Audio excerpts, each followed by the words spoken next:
distribution of wildlife poses some puzzles for modern biologists.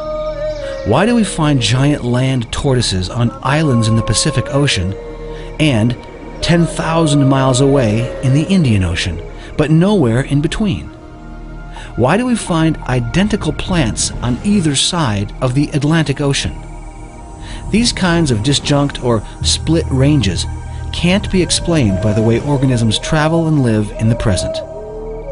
The worldwide flood described in the Bible and its effects on the earth may offer essential clues to explain these split ranges. Of course, many fish were able to survive outside the ark. Even freshwater animals could survive. Many people don't realize that fresh water from rivers like the Amazon can float for years above the ocean without mixing. So freshwater animals could survive the flood in fresh water, floating above the salty ocean water. Many plants that weren't on the ark could have floated during the flood, some even in the floating freshwater.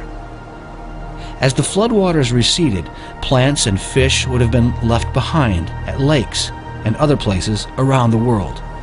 Many plants would have continued to float, providing a way to distribute animals after the flood.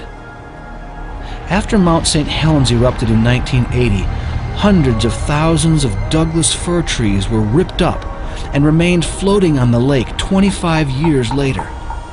If Noah's flood ripped up every forest in the world, mats of trees probably stayed afloat for centuries. As winds blew these enormous log mats in circular paths in the oceans, they would have served as rafts for animals to cross oceans. Rafts may also explain how tortoises got to remote islands. Interestingly, most modern animals and plants with ranges split across oceans follow the pattern of modern currents. Their distribution can be explained by rafting. In this way, the flood and its aftermath provide a solution for one of the many mysteries of biology: split ranges.